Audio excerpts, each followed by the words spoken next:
Welcome back, Muses. This episode, we begin with a book. Not one of spells, but one of accusations. The Malleus Maleficarum, the Hammer of Witches. Bound in 1487, is less a guide than a weapon. Its pages drip with paranoia. Its Latin prose a blueprint for persecution. As the ink dried, thousands of lives unraveled. Let the sound of crackling parchment and distant chanting usher us into the world where fear wore robes of faith. From medieval hysteria, we descend into a quiet farmhouse in New York, 1930. The Germond family, Mabel and her husband, and their 2 children were preparing for Thanksgiving. They never made it to Thanksgiving. What followed was a mystery steeped in blood and silence. A case that chilled Stanfordville and left behind more questions than answers. Next, we cross continents to the edge of ritual and sky. In Mumbai, atop a hill, stands a tower of silence. A place where the dead are not buried, but exposed. Here, Zoroastrian traditions meets ecological reverence. Bodies laid to rest not in soil, but in the sun. It's a burial that defies Western norms, embracing decay as sacred. In our bizarre burial segment, we explore how silence and flight become the final rites. And finally, our missing moment. Samantha Burns was 19, a college student in West Virginia. Last seen in 2002. Her car was found burned, her voice gone. What remains are fragments of what happened, a phone call, a timeline, and a family still waiting for answers to this day. In this segment, we trace the edges of her disappearance, where memory falters and hope persists. And a woman later identified as another victim of the same duo, Alice Donovan, 44, of South Carolina. So saddle up, folks. We're in for a ride.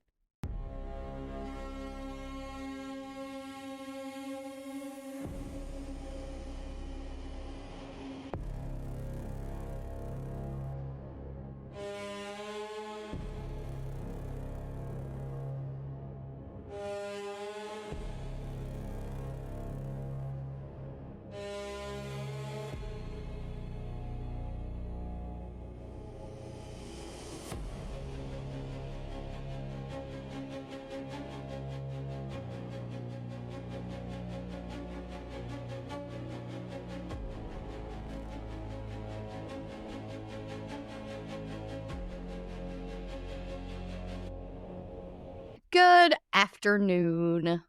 Welcome back, Muses. Here we are. It is November already. I don't know how, since it was July like 2 weeks ago. How was your break, Amy? Did you do anything fun? I did something so fun. Tell me about I it. went to TALA, or Trans-Allegheny Lunatic Asylum, for those of you who don't know what TALA is. My friends, Tracy and Jen from Jersey, came in with their husbands. Just the ladies went. Tracy and Jen from Jersey, and then Jules from back here, of course. We all went up there, and we did I think it's called the History and Paranormal Tour. Nothing paranormal happened, and we only went into the main big building. When you and I did it, didn't we get the bottom floor of all the buildings? No. Remember, there was the one building, I think it was the old tuberculosis area. You couldn't go in it. Okay. I thought we went in more than one building, though. Like, didn't we go in the main building and then that back building that's built in the same style? Yeah. Yeah, because it was like... The back building we did, but the side we did not. The one that, like, right, looking at the front of the building, the one over here, was the one we could not go in. Yeah. Right. Yeah, they hadn't really redone it yet, so the reason that a lot of those are taking a lot longer is because they're doing it section by section for asbestos. Yes, the new, well, I don't know that, I can't remember when he bought it, but the guy who owns it now You remember they were going to sell it to the city of Weston for $1, but they had a year to Right. remove all of the asbestos. Well, the city of Weston couldn't do that because Right. that was going to be very costly. So the fellow who bought it is making sure to do that. And Yeah. he is making it so cool. His restoration Seeing stuff through the is pictures superb. made my heart so happy because they are Yes. doing so much. And it's restoration. They're not gutting it, Yes. redoing it. They're No. doing all that they can, and it makes me so happy.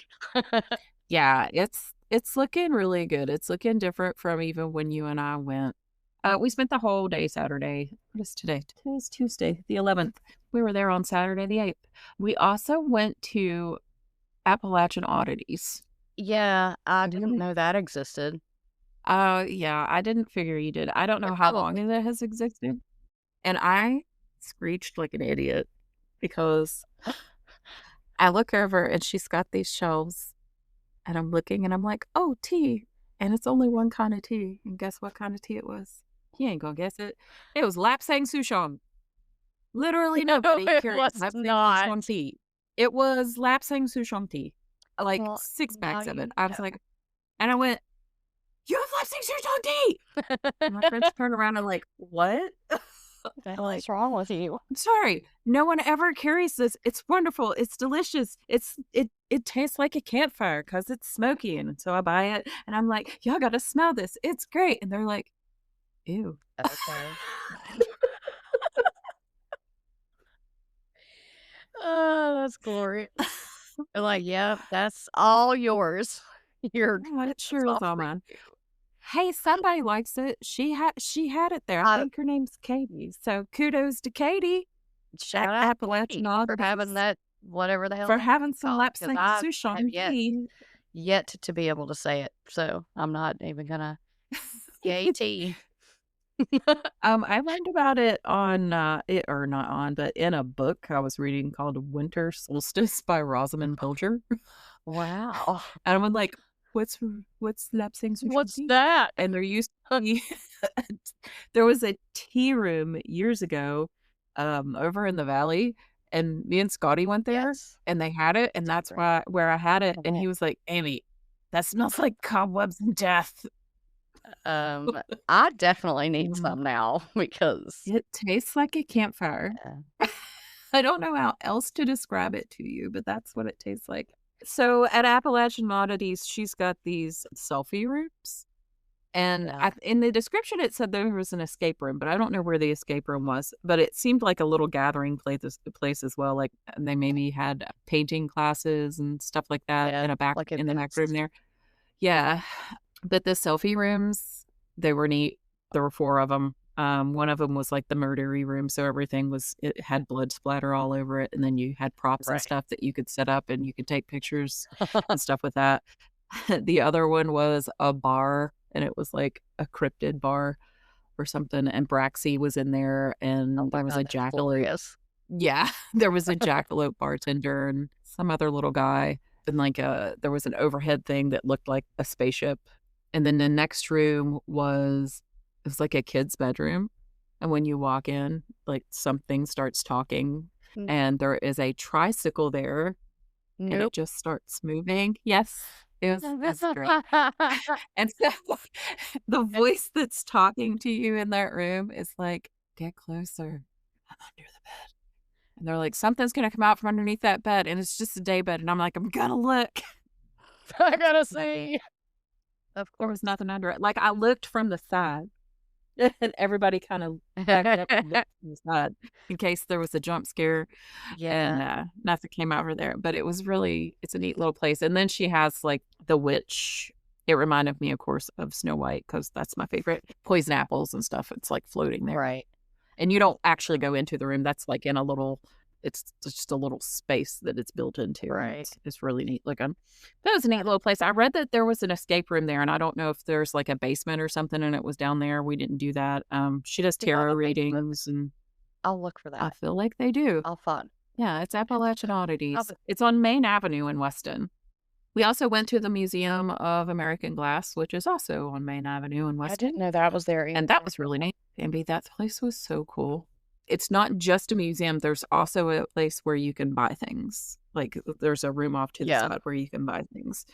I spent $2 whole. They had, Wow. you remember Eugene the Jeep? He's the little yellow character from, is it Popeye? Yeah, Popeye. Oh, wow. Yes. And he just says, Jeep, Jeep. Yeah. Okay, so they had these marble things with him on it, and they were $2, and I bought one because Jeep. Yeah. Yay. And then yesterday it snowed here, so I put up my Christmas tree because it's Christmas now, because there was snow. Right. What'd you do? I've been talking about a lot of fun things. What'd you do? I cleaned and reorganized my weird shelf of oddities and I like your weird shelf. and I cleaned off my mantle and redid that and left space for my style of Christmas things that will go up there not until after Thanksgiving. If I can get by with it, because Lainey's already started. And then I cleaned and reorganized other crap, and I did tons of research, and yeah, I had a productive week. Very good. I won't say I love I a had productive week. like a big ton of fun, but for my brain, it was needed. So Right. What a throwing away that's what I spree. did. I've been doing that too, but I did go through my oddities shelf and get rid of some actual Halloween stuff, like some of my pumpkins and the really Halloweeny things to put them away to free up some room on that. Well, some of it I've just noticed, and I've still got a lot of pumpkins and stuff, but still, so that I could get the stuff off the mantle. And now I'm going to attempt to just change the mantle stuff with the holidays. We'll see how that goes. It's hard. Yeah. It's hard whenever your decorations are Halloween. I know. Well, and on a regular. Yeah, that's my problem because 90% of it is actually Halloween decorations. So we'll see. That's how my bedroom got decorated when Michael's had all that really cool Halloween stuff that one year. And I was like, well, guess I need all the things. Yeah. Yep. Oh, what are you going to tell me about today, Bam? All right. I'm going to do something different this time. I've been working on this for like an eternity, and I finally broke it down into 3 sections. So we're going to be doing a 3-parter with this one. Nice. I know. So it's going to be at least 3 parts and maybe possibly a 4th. We'll see. Okay. So I have been breaking down the Malleus Maleficarum for quite a while. Yes. So I was trying to not lose tons of valid info, which of course with a book that's that size and all that, it's really hard. It was translated. Yeah. So I picked apart as much as I possibly could without losing a lot of the valid stuff.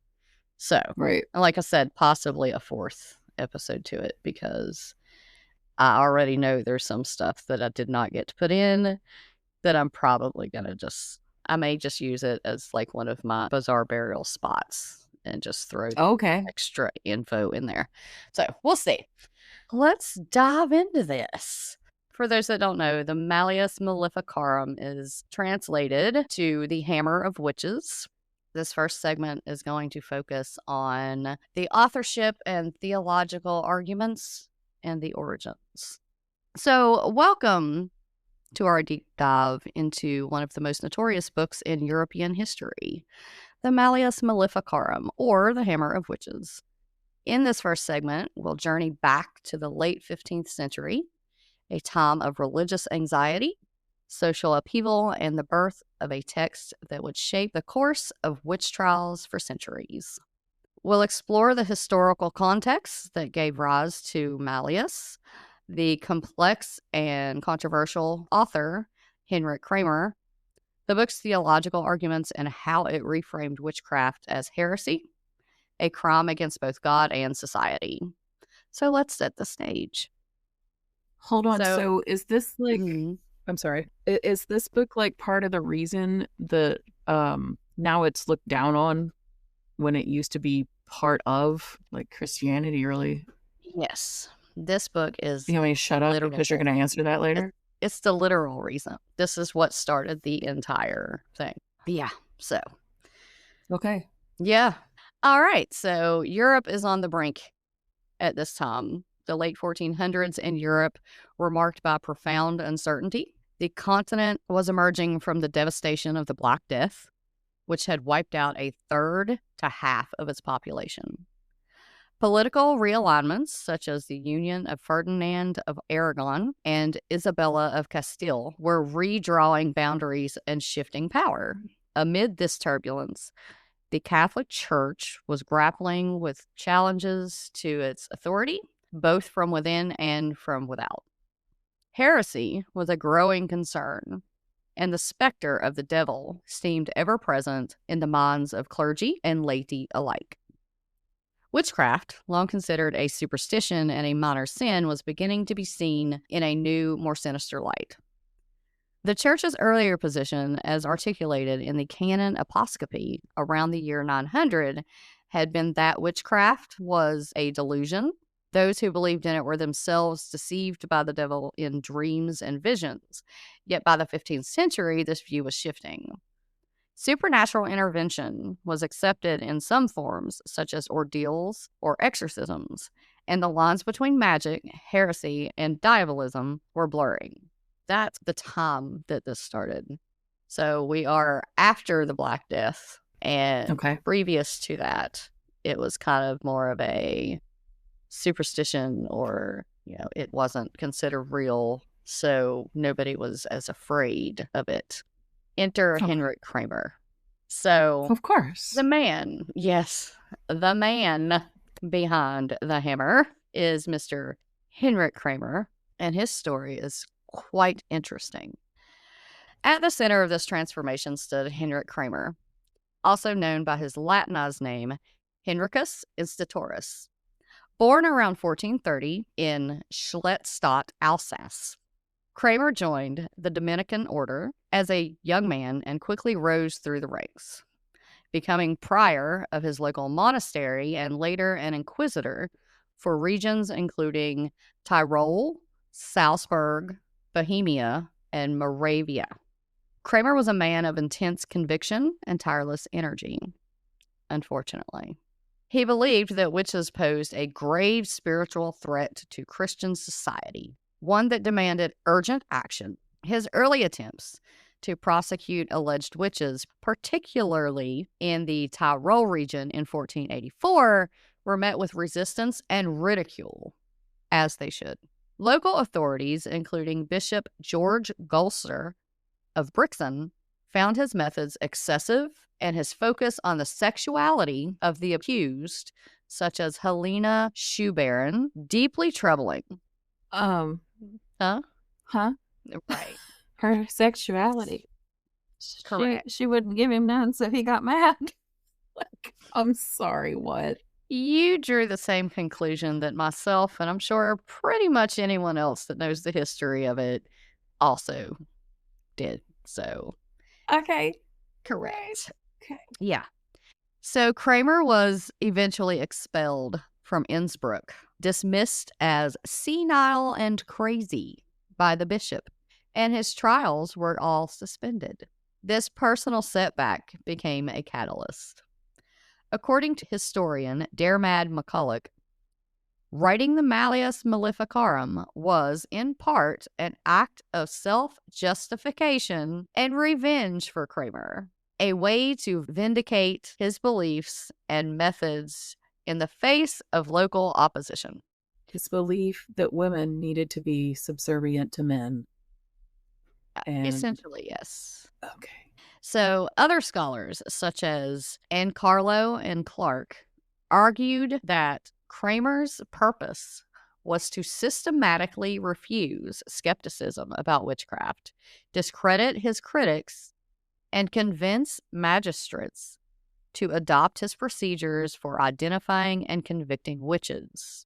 So then we come into some of the controversy with the authorship of this book, because not only did he focus, of course, on the sexuality of the first particular person that he had tried to convict, and was basically laughed out of town over it. There's also controversy on him tying other people to helping write this book and having a hand in it that may or may not have had any kind of dealings with this whole thing whatsoever. Because, again, his character and such has already been questioned, and he has a boo-boo over it, So the entire point of this book is basically because he got his fifis hurt. Oh, The great, powerful people who had something to do with any of this were like, you're a nut job. Okay, bye. Oh my gosh. So now we're going to get into this part of it, which is absurd. The question of authorship. Springer's shadow. The Malleus Maleficarum is often attributed to both Heinrich Kramer and Jacob Springer, another Dominican inquisitor and dean of the University of Cologne.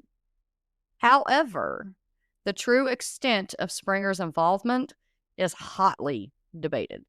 Many modern scholars believe that Springer's role was largely symbolic or even entirely fabricated.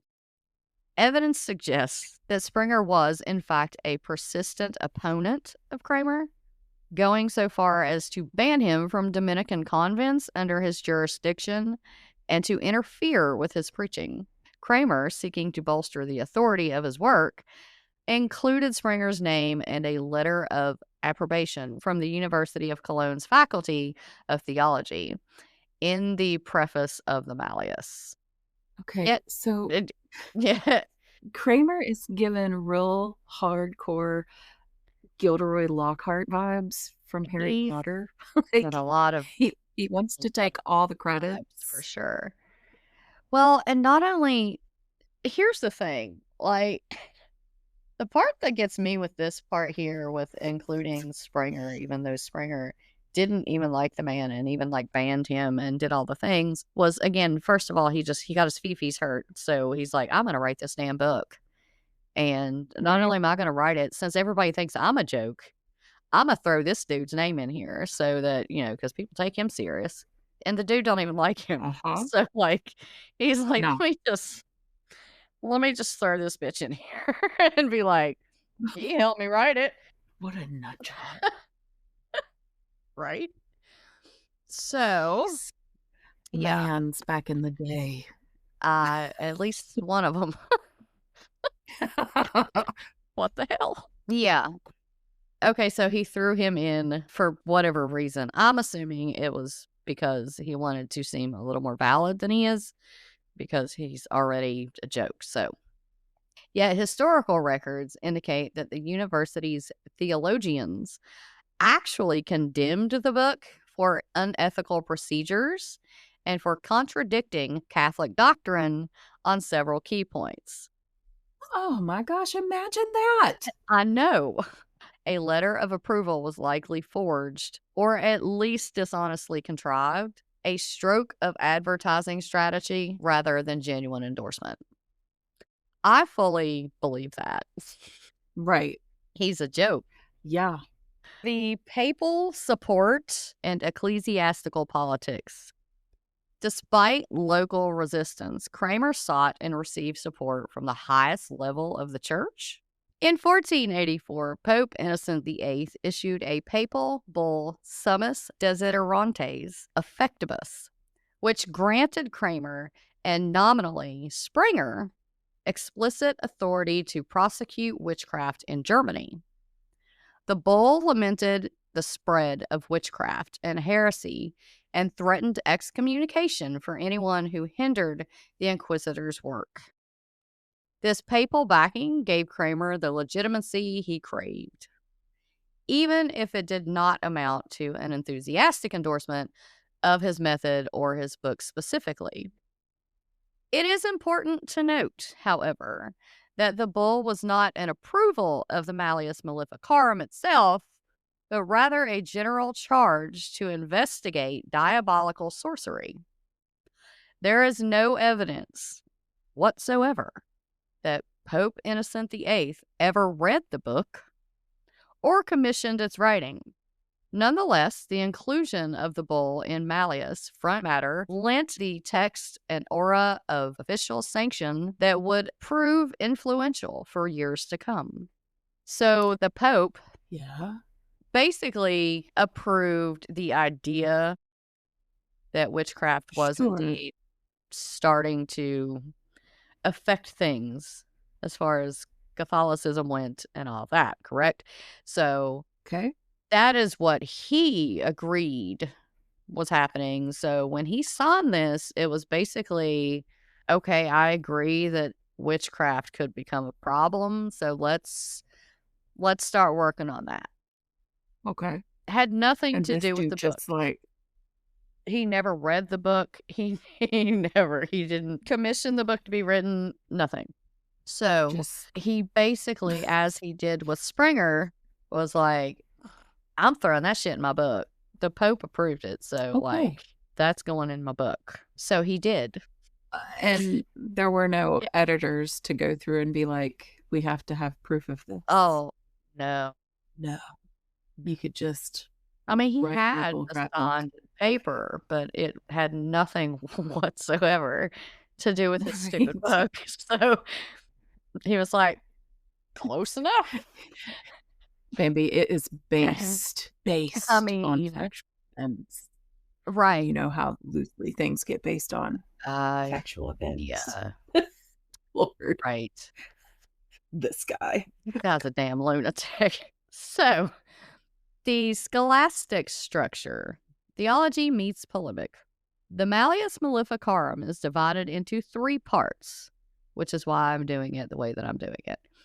With the first section aimed primarily at clergy and educated skeptics. Kramer employs the scholastic methodology of Thomas Aquinas, structuring his arguments as a series of disputed questions, a standard mode of theological debate in the medieval university tradition. Aquinas is cited extensively, especially in the first section, as Kramer seeks to ground his claims in established theological authority. So he's quoting other people. The central They're question, probably like dead on quotes too. Right. This entire book should have been used for toilet paper. Definitely that. For sure. It was in someone's privy back in the day. Right. Where it belonged. It should have stayed there. So the central question of part 1 is whether witchcraft is real or merely a delusion. A deluding phantasm of the devil or simply the fantasies of overwrought human minds. Kramer's answer was unequivocal. Witchcraft is real because the devil is real. Witches, he argues, enter into a pact with Satan, granting them the power to perform harmful magical acts. This pact is the linchpin that connects witchcraft to heresy, elevating it from superstition to a crime against the faith. Maybe. Swipe thinks that only females are practicing. Well, this. Yeah. All right, listen. I'm trying real hard to keep my manners. I'm not good. Why? She probably told him his pee-pee was too small. That is exactly what I thought. And he's like, I'll show this bitch. And this is where we're at today because of him. Or maybe he was having an ED situation and couldn't get it up. Either way. And so it was her fault. It was her fault. This whole thing is so ludicrous. I love it. I love it so much. So, sure. Right. Witchcraft as heresy, a new legal and theological framework. So perhaps the most significant innovation of the Malleus is its framing of witchcraft as heresy. That part's a little more understandable, or whatever. Drawing on Exodus 22:18, you shall not permit a sorceress to live. Kramer insists that harmful sorcery is not just a sin, but a heresy of the gravest kind. I can get that. Yeah. Whatever. Makes sense. It does. This redefinition has profound implications. If witchcraft is heresy, it falls under the jurisdiction of both ecclesiastical and secular courts and must be prosecuted with the same vigor as any other threat to the faith. Okay, please. Uh-huh. Hold on. I understand that. Okay, Yeah. and then that makes sense. It's maybe the only part of this entire thing that makes sense. Well, I need to know what they are calling witchcraft back then because, okay, your midwives would have known, I mean, and not just midwives, just right. They would have known like the herbs and things, and when is it witchcraft and when is it medicine? Well, there is a sentence I never thought I'd say. I don't know. You don't even have, I don't have to read any of this. I can tell you when women did it, it was witchcraft. And when men did it, it was medicine. Let's just say it like it is. I mean, that's the way it was. I don't know. I'm still trying to figure out when it was witchcraft and when it was medicine. But yeah, you're right. You're exactly right. That's exactly right. And this guy is just the guy that pointed it out. It was just fine and dandy to some degree up until old dumbass over here decided that it wasn't. So Kramer urges magistrates to adopt inquisitorial practices, the use of torture, leading questions, the admission of denunciations as valid evidence, and ultimately the death penalty. Lesser penalties, such as banishment or public penance, are deemed insufficient for unprecedented evil of the new breed of witches. So this is not even just regular witches. This is a new breed of witches. What does that even mean? New, even though they weren't even really real beforehand. Now this is a whole new breed. And I guess by new breed, he means real ones because they weren't. The other ones were fake. Oh, do you mean when they were just midwives? Correct. And herbalists? Right. Oh, okay. That's what this is fine. This is fine. It's whatever. Yeah. Only execution, typically by burning at the stake, can purge the community of their influence. Importantly, doesn't even make any sense. It does not at all. Importantly, Kramer and his supposed co-author, Springer, assert that 3 elements are necessary for witchcraft. So now we're going to learn what those are. The evil intentions of the witch, the help of the devil, and the permission of God. Huh? Right. These are the 3 elements that are necessary for witchcraft. So we have the evil intentions of the witch. Right. The help of the devil, of course, and the permission of God. So you're getting these women, these vagina havers are getting permission from God to work with the devil.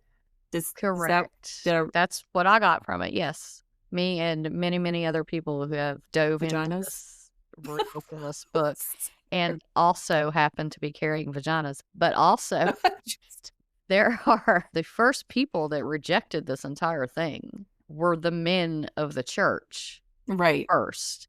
And then the Pope was like, that could be a problem. So I'll sign off on the fact that could be a problem. You should research it. And then he was used as another prop. And so was Springer, who didn't even like this dumbass. All men are against this thing to begin with. So keep that in mind. Yep. Yeah. Yep. Made note. So men made fun of him and cast him out, basically, because he's a lunatic, clearly. But this stems from a woman, of course. And then probably also made fun of him. I am sure that she did.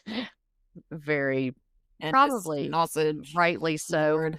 But those are the 3 elements necessary to be a witch, I guess. You just got to get permission from God to play with the devil, to do bad stuff. It doesn't even make sense.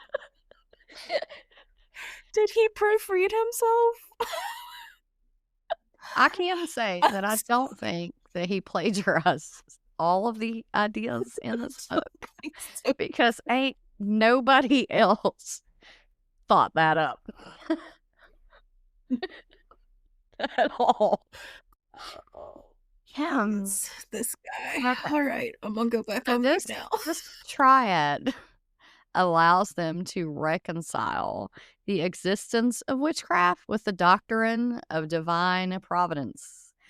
God permits evil for the greater good, and the devil acts only with his allowance. Go ahead. I don't think me and this fella learned from the same church. That's not how that works. No, that's really not. I can't honestly say that I have attended and grew up in various denominations of Christianity, and in exactly 0 of those did I ever hear such absolute nonsense. So, No. right. My poor little Pentecostal soul just had a big old giggle. Right? In none of the Pentecostal, Baptist, Methodist, and I guess non-sort of denominational kind of little places that I've been to, did I ever read that. No, I agree. I grew up in Church of God, Baptist church.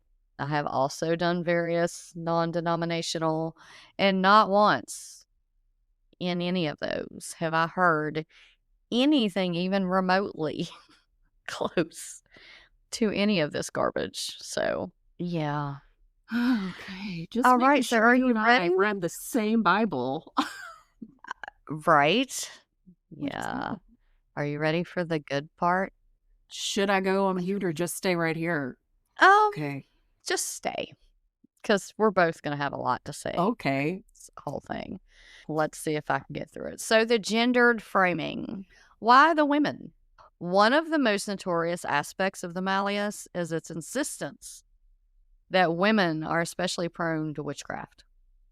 Kramer marshals a barrage of biblical, classical, and theological sources to argue that women are more credulous, more impressionable, and more carnal than men. Their supposed weakness of faith and insatiable lust make them easy targets for the devil's temptations. Eve tempted Adam with an apple. Right. An apple. Not her tatas. Not her vajayjay. An apple. An apple. Well, it wasn't an apple, but it was a fruit. A fruit. Just fruit. Right.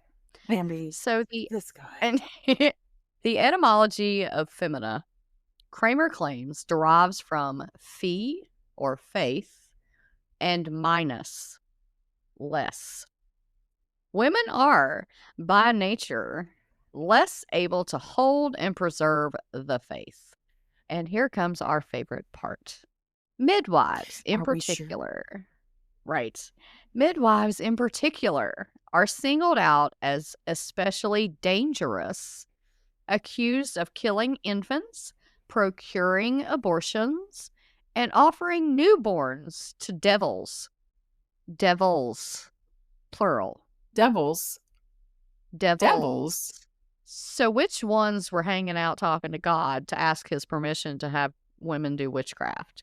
What, like, were they all doing this, or was it just the main one instructing all of the other ones? I guess, because according to this Fruit Loop, there was more than one. News to me. Me too. That's different. Also, terrible, back to this terrible witch. But go ahead. back to this fee minus bullshit. Right. The absence Fe, of faith, basically. Fe on the periodic chart stands for iron, which means it does females are iron males. Right. So stick that in your little pocket. Yeah. Sassy pants. Kramer. So Now we've established that women can't hold their I guess faith balls haven't because dropped. they probably not. They have the insatiable lust, of course, which makes them easy targets. They lack the faith or have the absence of faith. And there's devils now. Where the hell I'm they came very from, I'm not confused sure. by that. Me too. I don't. Well, what really confuses me is the fact that he references the devil through all of it, except for when he starts talking about midwives. Now there's multiple. Oh. Maybe there's just so many that the one couldn't keep up, so he had to send out some of his friends. I don't know. Do you think he means like his daemon minions or something? Maybe. Like, I mean, so far he's not shaped 'cause- to be the most educated person, so could very well be. He just couldn't come up with another word for it and just called them all devils. Yeah.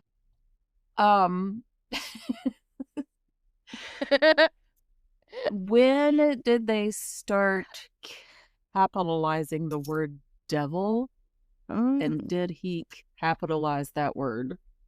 Wow. I'm not That's sure as to probably when. like the strangest thought I ever had, but I'm trying to. I mean, it's not. Do you see where I'm That's going? the Like, question like because of you're. this. Yeah. Like, did he start that? Like, and if he did, it was inadvertently because he's not focused on that part whatsoever. Like, Right. that's just kind of part of his backstory on how this comes to be or how they're able to do the things that they're doing. So, I mean, I'm just I'm trying to get in his headspace. I don't want to be there. I don't think we'll fit in there, to be fair. He can't have a whole lot of room. No. It's a small compartment. We'll just leave it at that. Yeah. Yeah, it fills little the teeny whole pee-pee. cavity. Well, that ain't filling Not his nothing. pee-pee. No It ain't filling no cavity.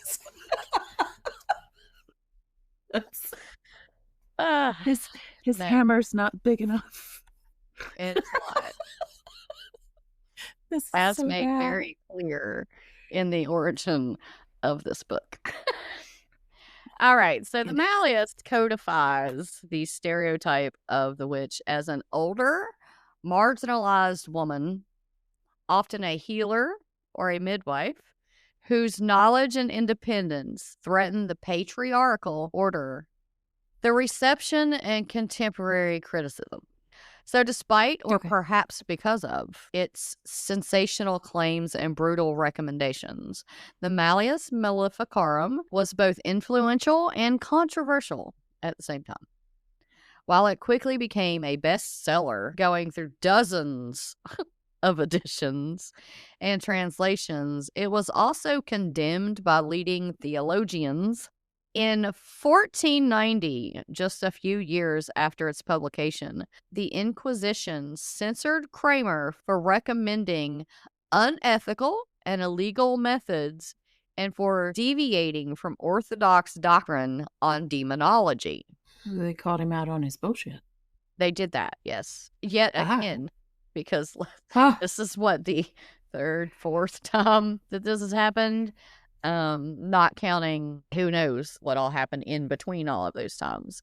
So yes, they did. They were like, you, sir, are a lunatic and you're full of shit. No, thank you. His religious convictions would have landed him in Tala for sure. Oh, yeah. I don't know, maybe not, because he wasn't a woman. Okay, so secular courts, rather than ecclesiastical ones, were the primary users of the Malleus as a manual for witch trials. The Inquisition itself largely rejected Kramer's procedures, and the book's authority was never as absolute as later generations sometimes imagine. Nonetheless, its impact on the legal and cultural landscape of Europe was profound, laying the groundwork for the witch hunting that would sweep the continent in the centuries to come. As we close this first segment, we see how the Malleus Maleficarum emerged from a crucible of fear, ambition, and theological innovation. Henrik Kramer's personal crusade, bolstered by papal authority and cloaked in scholastic argument, transformed witchcraft from a superstition into heresy, a crime demanding the harshest punishment. But the story doesn't end there. In our next segment, we'll delve into the heart of the Malleus, its demonological theories, its obsession with female sexuality, and the psychological underpinnings of its gendered witchcraft. So Obsession tune in to the next with female episode. sexual. So tune in to the next episode for sure. The wild stuff starts in the next one. Like we just did some history. The good stuff is going to be in the next couple episodes. There was, good stuff. Okay. This was just nothing. This was just telling you basically about old dude. Yes. Stupidity. Right. Yeah, basically. So that is our first segment. There's a lot to discuss, but also really there's nothing to discuss because what do you say to that? I don't know what to say to that. There's nothing to say. I think we've pretty much said all that we could. Wow. Like, he started a whole thing over one specific female. And I just can't really think that he just came up with this horse shit. You know what I mean? Like, he's clearly mentally ill. Very clearly. I got nothing. No. There's nothing. I mean, I've got nothing. Okay. I'm going to tell you about the Germond family, and I hope I said that right. They were dairy farmers who lived in Stratfordville, which is in Dutchess County, New York. The husband is James, who went by Houston. He's 47. His wife is Mabel, and she is also 47. Their daughter is Bernice, and she is 18. And they have a son, Raymond, who is 10. On Wednesday, November 26, 1930, Bernice traveled via bus from Eastman Business College in Poughkeepsie to spend Thanksgiving with her family, and she arrives home at about 5 p.m. Upon arrival, Bernice says to the driver, whose name is Dennis Haggerty, "Looks like nobody's home. The house is dark." So as far as we know, that was the last time anybody heard from Bernice. Their family farm consisted of the house, which was just off the road, a small shed behind that, and then further back, there's a cattle barn. They are, like I said, milk farmers, and they usually deliver to Borden Milk Company. So she was dropped off at their home on the 26th. So the following day is the 27th, and that's Thanksgiving Day. James was supposed to have delivered milk to the Borden Company, but was a no-show.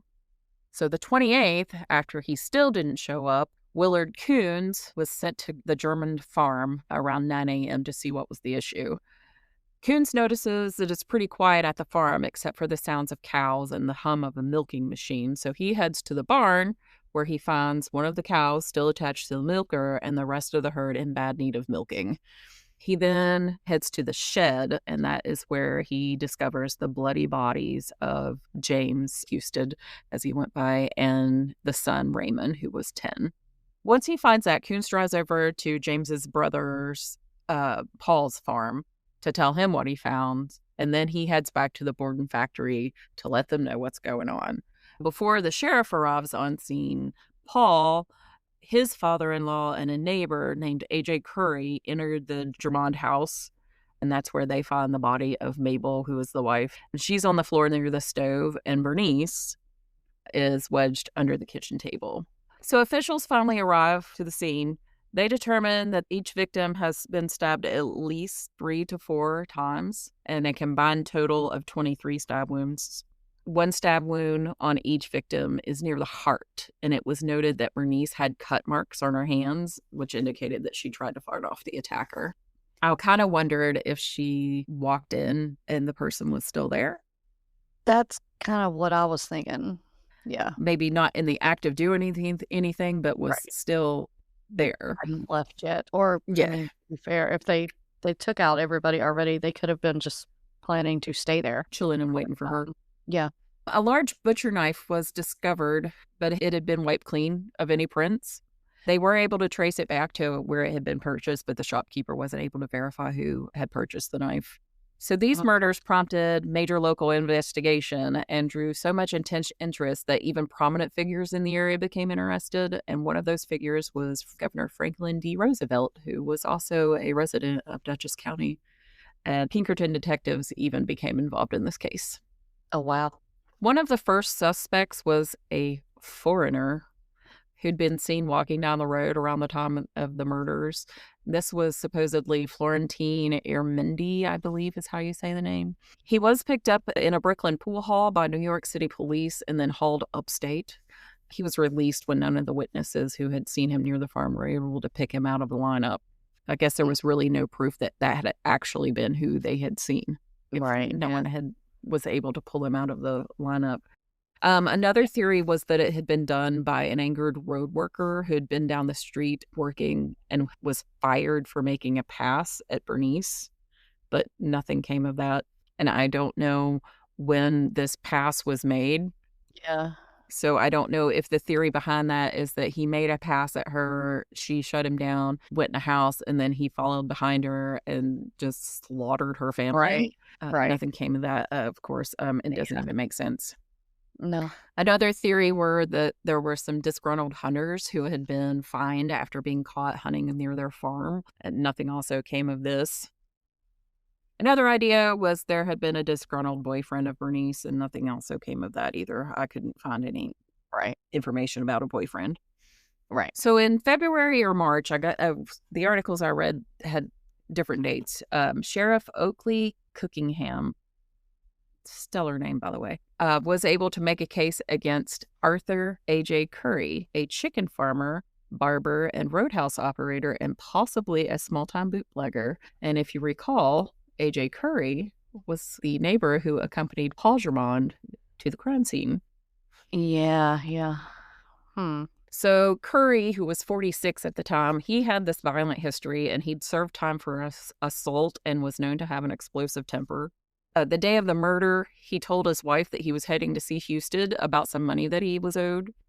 And then he came back home about 6:30 p.m.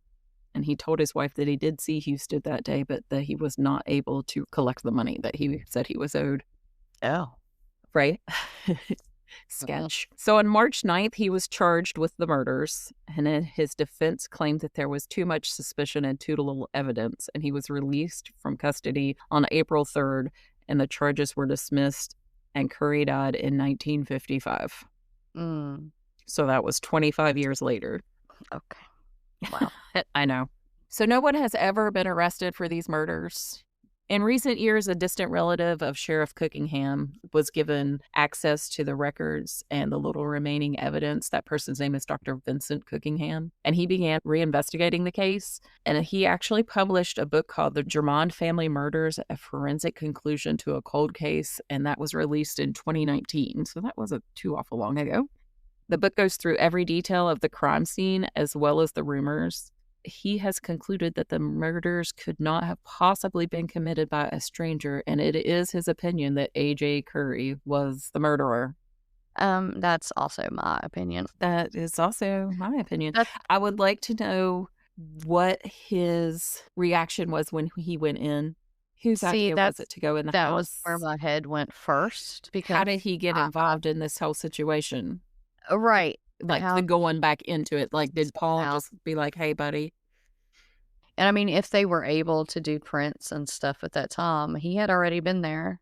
Like, he was one of the first people on the scene. So, to be fair, that could have very easily been argued, oh, well, he was one of the first people in the house. So, I mean, that could well have been planned out as an ass covering situation.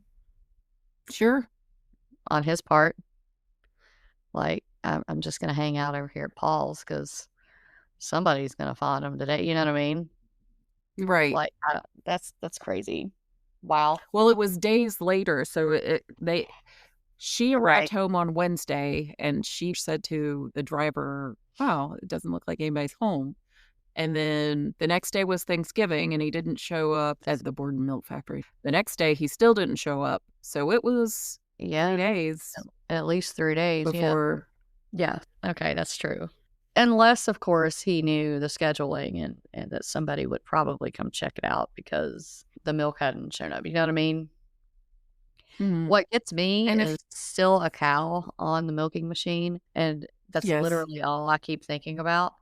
that poor cow, The whole time you've been reading this, I've been like, "Oh my god, that poor baby. that I cow know. has been on this I machine thought of for that days." also. I mean, this poor family, and then this poor cow. Absolutely. Not Um, to put the human lives before the cow's life, but oh, I no, not at just all, but, like, that's just so for some reason, that part disturbs me, like, really bad I the whole time. well, and, like, do you not have to monitor milking machines? Change? I would think so. I'll say, well, not that I can tell you a damn thing about milking machines. So, I I try to at least, like, if it's not something I know about, to wrap my head around the technology of that time, and I just can't imagine that that would be something that, you know what I mean, Right. fully automatically just turn off once it's full or, wow. So, I kinda wondered who went first. Right. Like, was somebody in the barn and went to the Hmm. shed, and then whoever was at the barn heard the commotion from the shed, so they went to the shed also and found somebody dead, and then they got murdered, and then the murderer went into the house and got the mom, and then lo and behold, here's Right. I just have a lot of questions. I also want to know when they Yeah. say that AJ was a neighbor, because I assume that since both brothers were farmers, that their Right. properties probably bordered each other. Where I would does think this AJ guy fall in? yeah. He was just, like, around all the time at dude's house, or was this some situation where he just happened to be there, you know what I'm saying? Yeah. Because it's a situation where he's not normally there or, Was like, he making himself present available for until that something right. yes. That was kinda my thought, like, not specifically that they would find them at that time or whatever, but, like, was he hanging out a little more to just wait around to see when he heard about it? Yeah. I mean, they definitely do that, like, especially back then before we had, like, the technology they use today. Today, most of them just hop on the internet and type in names or type in addresses to start looking to They see if Google found and themselves. right. Back then, I would assume that that would be how they would kind of do that. That's a He question. said a neighbor. I just don't know where Like, how neighbor or fell right, in a farming area, because right. sometimes those houses are very far apart. Most of them were. I don't know. But I I just have do questions. I have a lot of questions, yeah. I do feel like he was just conveniently there. That's just not I don't feel like it's coincidentally there. I feel like it was Right. conveniently there. And Uh, that's not a terrible assumption whatsoever. no, a terrible crime. Yes. Yeah, definitely. Yeah, that's a lot. I have not done a proper bizarre burials segment for quite a while. So I wanted to get back to doing those again, at least for a few episodes. And we're going to say depending because it depends on what I scrounge up from the Malleus to throw in also. So I'm going to leave that Right. open ended. But I have at least two that I'm doing for certain. If Okay. I do replace one of them, it's going to be the last one. They're my So favorite. I know. So yeah, we are going to go back to that at least for now, and we're going to Sweet. start with an interesting. I'm excited. All right, me too. All right, so the Zoroastrian Foundation, and you'll hear what this is about here in just a second. The purity of the elements. The entire rationale for the Towers of Silence is rooted in the core tenets of Zoroastrianism, one of the world's oldest monotheistic religions, originating in ancient Persia. The sacred elements. Zoroastrians believe in the sanctity and purity of the four sacred elements of creation: earth, or Zam, water, Ap, fire, Atar, air, Vayu. The body after death is considered polluted or impure, Nasu. This impurity is believed to be introduced by the Nashu, or the corpse demon, which rushes into the body the moment the soul departs. Avoiding contamination. To avoid polluting the sacred elements with this impurity, traditional methods of disposal were forbidden. Burial contaminates the earth. Cremation contaminates fire and the air. And water burial, of course, contaminates the water. So the solution was a form of excarnation or sky burial, but not quite, that returns the body to nature without defiling the pure elements. The body is exposed to the elements and scavenger birds, primarily vultures. Oh. Yes. Okay. This doesn't sound quite as pleasant as it once did. I'm just going to go back on mute now. Okay. So the history and architecture of the Dacama. While the practice of exposure dates back at least to the 5th century BCE, mentioned by the Greek historian Herodotus, the construction of permanent circular stone towers is a much later development, first documented around 9th century CE. So the location and construction of these towers and the isolated placements. Dacamas were always built atop a hill or a low mountain, far from populated centers. This ensures privacy for the rite and for preventing the corpse pollution from reaching the wider community. The structure itself, a tower of silence, is a circular, roofless structure made of stone or brick. It has high exterior walls to shield the interior from view and prevent contamination from escaping. So the platform, the flat upper surface of the Dacama, is divided into 3 concentric rings. The way that they laid people out is as follows. The outer ring was for the bodies of men, the middle ring for the bodies of women, and the innermost ring for the bodies of children. So the preparation for the bodies. Wait, that's kind of beautiful. And like all of these things that I find and do, there's always something. Yeah. I felt like that was like a protection thing. You know what I mean? The preparation for the ritual and the final disposal. After death, the body is ritualistically washed and prepared. Special pallbearers called condius, only they may enter the Dacama, carry the body to the tower. The exposure. The body is laid naked on the appropriate ring, feet facing the central pit, and exposed to the sun and the air. The vultures. Scavenger birds, most notably vultures, rapidly consume the flesh. Under optimal conditions, a flock of vultures can strip a body to the bone in less than an hour. What? I know. Yeah, I didn't realize it was that fast. Like, I knew that it was quicker, and that was why some cultures use this method, but I did not realize that it was at less than an hour. Like, that's fast. Yeah. The bone disposal. Once the bones are completely dried and bleached by the sun, they are swept into a central ossuary, well, or pit. Filtration. The central pit is designed with filters, often layers of coal and sand, to ensure that any bone fragments, rainwater runoff, and remaining bodily fluids are filtered and rendered harmless before they finally drain into the ground. The entire process is viewed not as gruesome, but as the final purifying act that returns the human material to its source, Ahura Mazda, or the wise Lord, without contaminating its sacred elements. Modern decline and challenges. While the practice continues in some locations, particularly among the Parsi community in India, the use of the towers of silence has faced severe challenges in the last century. The decline in Iran. The use of dogmas in Iran, the ancestral home of Zoroastrianism, largely ceased in the 1970s. The Iranian government eventually outlawed the practice, citing health and sanitary concerns, as urbanization brought modern cities right up to the isolated hilltops where the towers once stood. Iranian Zoroastrians mostly transitioned to burying their dead in cement-lined graves to prevent direct contact with the soil. So that's where some of that came from.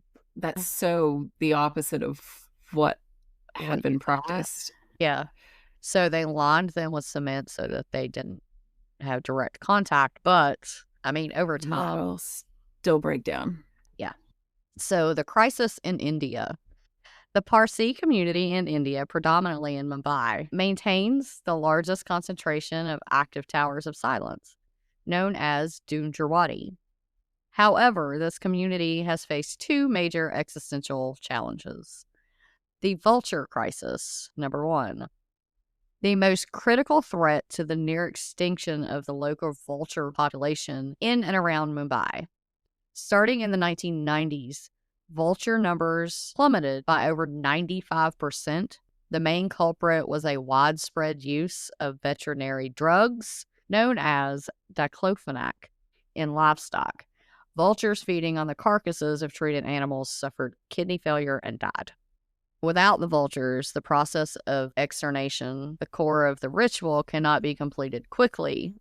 Bodies can take weeks and months to decompose, creating the very health hazard the towers were designed to prevent. The urbanization and technology was also an issue, of course, and loss of privacy. Urban sprawl in Mumbai has brought high-rise buildings surrounding the Dunjawadi complex, often infringing on privacy and sacred nature of the site.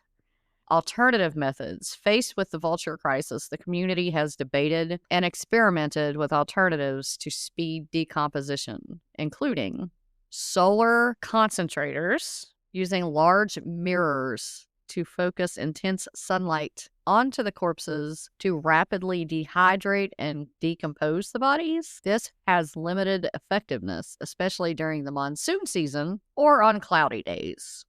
That just sounds awful to me. Anyway, it does. I don't like it. Yeah. Like it bothered me when I read that. I was like, ooh, no.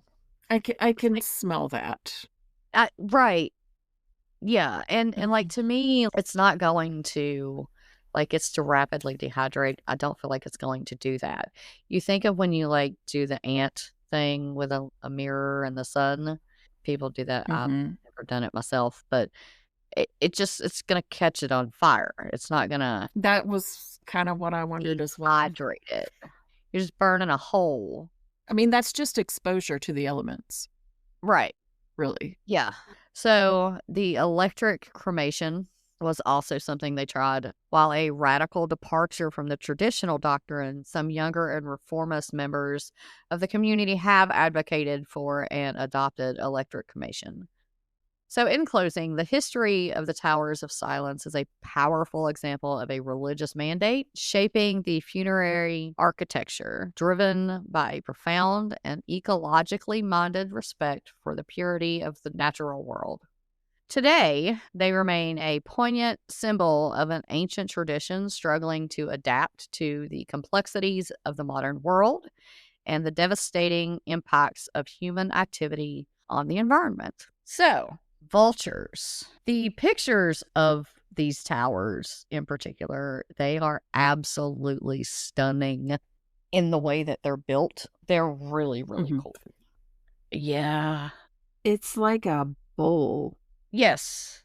Like I said, in the one part, once the decomposition is done, anything left over essentially will drain into the hole in the middle, which is filled with coal and other means Stuff to would absorb. Basically keep the biohazardous material from making it to the ground. So anything that's left over, like if there's a rain, for instance, it'll, of course, pull it down into that hole.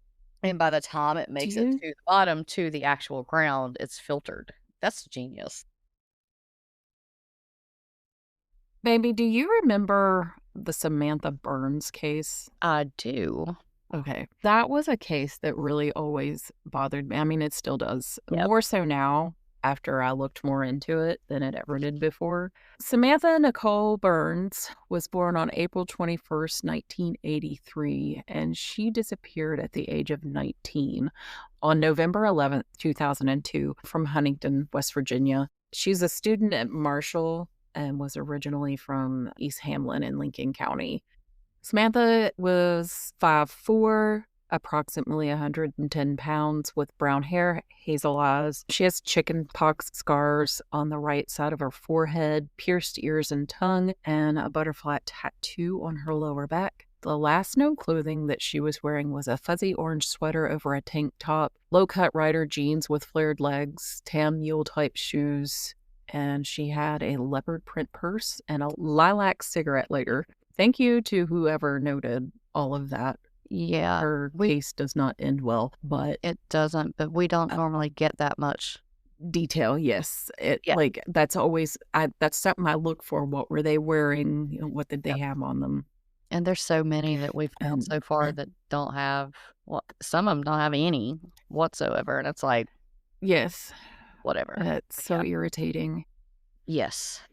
So at about 6:30 p.m., Samantha was seen by her aunt at the Huntington Mall in Barkersville. So her aunt took note of all those things, and I'm wondering if the aunt is the one who was able to give that good description of all of her clothing and items she had on her. At 9:45, she called her mom from her cell phone to say that she had been visiting friends at Marshall University's Courtyard Apartments and was on her way home. And she never arrived home and has not been heard from since. Her vehicle was later recovered in a remote area of Wayne County, and it had been burned. And I'm going through this kind of fast just because I just want to give some information about the case and all. I try not to go super deep into these, and this one I sort of already knew how it ended, but there's still questions, and her name needs to be out there again. On November the 4th, 2002, so this was a few days before she comes up missing, Brandon Basham and Chadrick Folks escaped from the Hopkins County Jail in Kentucky, which is about 357 miles from Marshall University. I looked that up just because. That was the beginning of a 17-day multi-state crime spree for the escapees. Folks ended up being captured on November 20th in Indiana, and Basham was captured on the 21st in South Carolina. I'm bringing them up because the two ended up pleading guilty to the abduction and murder of not only Samantha, but also 44-year-old Alice Donovan, who was a wife, mother, and grandmother in Conway, South Carolina. The pair abducted her from a Walmart parking lot. Folks eventually led authorities to the location of Alice's remains, which were identified in 2009 from bone fragments found in Horry County, South Carolina. Here's where it gets the most irritating. Samantha's remains have never been recovered. Basham and Folks have been very limited in their cooperation and have never disclosed the location of Samantha's body. I want to know why. That's always been the biggest question. They know where she is. They yeah. gave, or one of them gave, the location of Alice. Yes. Why are you holding back? You're already, like, you're not getting out of jail. No. Just tell them, give the family closure. I mean, think that's the only is that ever really closure? But give them her. Right. The only thing that they have as far as to further just torment. Yeah. Like, gross. I don't understand. Why are they holding back? So I looked to see what the original charges for Basham and Folks. Basham was jailed in Hopkins County, Kentucky for nonviolent offenses, including theft and drug-related charges. Okay. So remember, it was Folks who gave the location of Alice. Folks was being held on kidnapping and robbery charges stemming from incidents in South Carolina, which ended up being also where he wound up being arrested again. I'm wondering if he is the person who did the killings. That's what I've always thought. And I feel like a lot of times when people dive into this just as a refresher or to try to find new anything, that is where everybody all sits with that. I think he's been interviewed and questioned about it far more than Brandon has, as he should, because I think that's kind of where everybody's thinking it's the same idea, because like he had nonviolent offenses and all that. I just really don't feel like he's, I won't say capable of doing it, but it's not as likely, I guess. Both men were originally sentenced to death, but their sentences were commuted to life in prison without parole in December of 2024 by then President Joe Biden. And I'm kind of glad because I feel like maybe eventually There's a they'll chance. speak. Yeah. I mean, Always that. So it's not a yeah. lot of hope, but it's hope for her family. Right. I understand that. Again, that was really brief, but I just wanted to I know it did get a lot of news coverage and everything like that, but Oh, yeah, it is definitely. November 11th, actually, and she went missing on November 11th. So it has been, what is that, Oh, 23 years yeah, today? today. I just wanted Wow. to get her name back out there, and no bit of information is too small. If Yeah. you have anything, you're encouraged to contact the local authorities about the case. Yeah. She has over the years gotten tons of media attention and all of that, which is great, but it's been quite a while. Just like I think it's any of these cases that we just don't have a solid closure or ending for. Maybe, how do you feel like torturing until they talk? They Um, already admitted. okay, so in my young No judgment. years, right, as a younger You mean adult, last week? I never would have imagined anything that would make me feel as though something like that would be okay. However, in I will say the last 20 years or so, I have completely become okay with that. I have Yeah. completely become okay with the death penalty in certain situations, and I have zero shame for that. So, no, I don't. I think that I am is an also excellent okay with idea. that. Yeah, as long as they don't get to go to their grave with secret information. Right.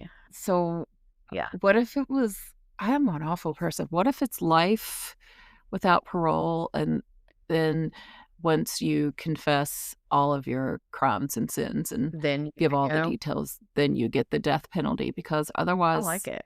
we're just supporting this person. However, Like, though, what they'll do if that's the case, what they will do is they will just hold out forever because they're never going to give that information. well, we don't tell them that. Oh, okay, that's fine. Yeah. Yeah, So, we just in the meantime, we're yeah. gonna Yeah. waterboard you or whatever they. We're gonna and then once you confess, okay, We're like, thanks. Now that you've oh, confessed, you get to go to a different holding cell, a different right, prison for prisoners who confessed all their sins, which right, is an electric chair called Sparky, yeah, and it has a an firing electric chair. squad. Yeah, I did not realize that. Yeah, that guy That was requested still a firing thing. squad. Yeah, like I don't know. I don't think I didn't I guess realize it's it was quick. still a thing. I think I just forgot that it existed still, like because that's not what most people do. Most people get lethal injection now.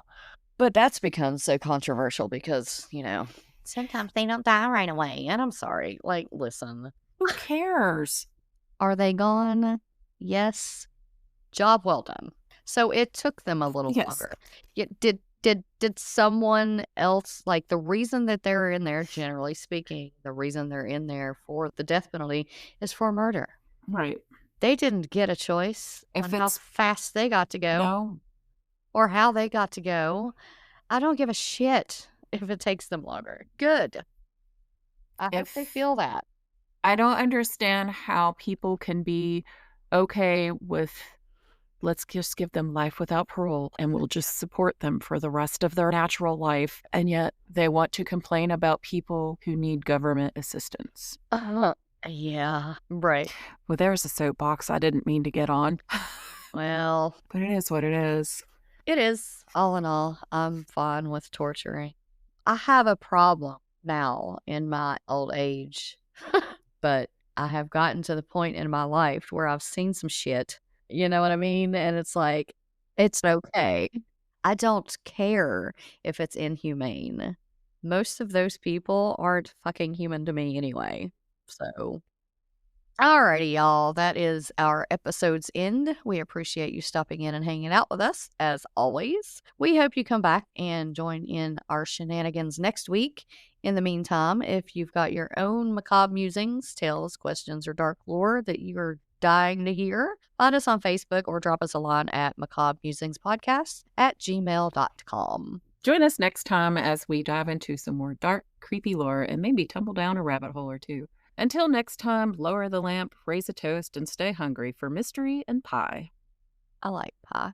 And on that note, we will Thanks. see y'all later. Bye.